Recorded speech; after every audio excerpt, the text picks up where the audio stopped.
Hey everyone, welcome to This Explainer. I am absolutely thrilled you're here today. Look, if you've ever found yourself totally tangled up in complex grammar rules, or maybe struggling to memorize textbook definitions that just won't stick in your head, you are in the exact right place.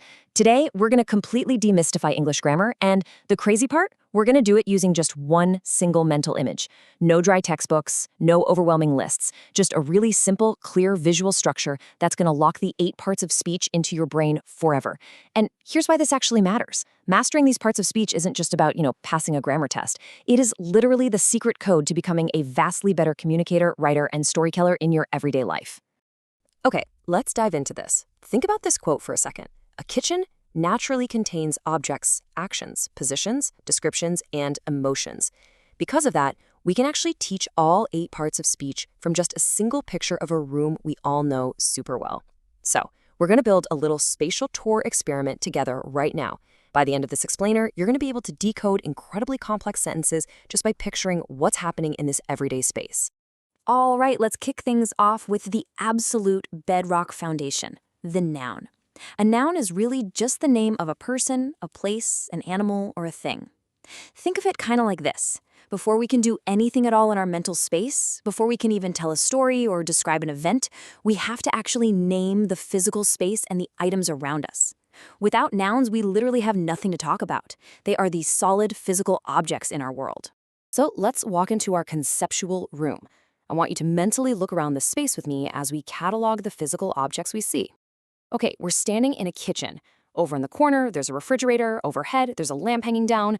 We see a chair, a table, a leafy plant, a sink for washing up, and a cup just resting right there on the counter. Every single one of those words is a noun. We've basically just populated an empty room with reality.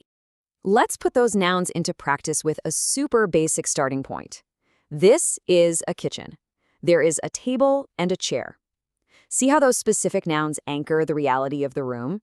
We aren't just floating in a void anymore. We've clearly established our setting. Now, it's simple, sure, but it's the absolutely crucial foundation we need before we can start injecting life into this scene. But here's the thing. Once we have our nouns, we run into a bit of an annoying problem. Repeating those exact same words over and over gets incredibly boring and clunky really fast. And that brings us perfectly to our second part of speech, the pronoun. A pronoun simply replaces a noun. Think of them as the ultimate language shortcut. They save us from repeating the same names and objects, which keeps our narrative flowing smoothly. Let's introduce the star of our explainer. Emma is in the kitchen. She is making coffee. Now, instead of sounding like a robot and saying, Emma is in the kitchen, Emma is making coffee, we naturally use the pronoun she to take the place of her name. And we do this for objects, too. If we were talking about the kitchen itself or that cup on the counter, we just use the pronoun it. This one simple swap makes our language sound so much more human and natural. Okay, now what's really fascinating here is how we can completely shift the focus. We're moving away from static, motionless objects, and we're bringing actual movement and life right into the room with our third part of speech, the verb. Verbs are action words. Without them, our kitchen is just a frozen photograph. Verbs are what actually allow things to happen. So what can Emma actually do in this space? Let's bring her morning routine to life. She can cook a meal, she can wash the dishes, she can drink from her cup, or, if she's anything like me, she can just sit in the chair and eat straight out of the fridge. She can clean the sink. Every single one of these actions is a verb. They breathe pure energy into our static little room. Let's look at those verbs in action in a quick sentence. Emma cooks and drinks coffee. You can see exactly how verbs act as the engine that drives our kitchen narrative forward. The nouns tell us who and what are in the room, right? But the verbs tell us what's actually happening. Emma isn't just standing there like a statue. She's actively engaging with her environment. Now, let's be totally honest for a second. Our kitchen is a bit plain right now. I mean, it's functional, sure, but it completely lacks detail.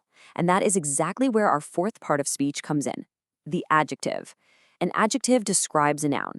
If nouns are the physical walls and the furniture of our room, adjectives are the paint, the texture, the cozy decorations. They tell us what kind, which one, or how many. Check out how these words pair up to totally transform the scene. It's not just a kitchen anymore. It's a small kitchen. The cabinets aren't just cabinets, they are white. The chairs are wooden. the light is bright, and the plants are beautiful. Suddenly, our mental image isn't just a basic pencil sketch, it's a vibrant, full-color photograph. All right, so we've decorated our nouns, but what about our verbs? That brings us to number 5, the adverb. Just as adjectives describe things, adverbs describe exactly how an action is being performed. They modify verbs. They tell us when, where, why, or under what conditions Emma is doing her morning tasks. Let's see these pairings in action. Emma doesn't just cook, she cooks carefully, so she doesn't accidentally burn the toast. She doesn't just walk, she walks slowly. She doesn't just clean, she cleans quickly. Look at how adding adverbs completely shifts the mood and the pacing of Emma's morning routine. They give a ton of nuance to her actions. Okay, so we've got our decorated objects and our nuanced actions. Now it is time to map the room conceptually with our 6th part of speech, the preposition. Prepositions show position. They establish where everything in our mental image is located in relation to everything else. Basically, they build the 3D geometry of the room. Let's visually anchor these objects in your mind. The lamp is above the table. The plant is on the shelf. Emphasize those words, above, on.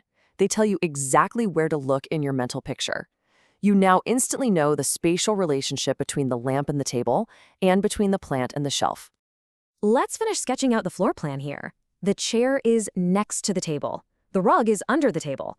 With prepositions like next to and under, we are completely locking in the spatial orientation of Emma's kitchen. We've arranged the furniture perfectly just by using these positional words. So, the room is built, decorated, and mapped, but we need a way to link our thoughts together so we don't sound like cavemen. That brings us to our next concept, the conjunction. A conjunction joins words or ideas. Up until now, we've had very short, kind of choppy sentences. Conjunctions are the glue that holds those simple sentences together to form complex, flowing thoughts. They finally connect the pieces of our puzzle. Watch how this glue actually works. Emma drinks coffee and eats breakfast. She stays in the kitchen because it is cozy. Notice how and smoothly links her 2 separate actions together.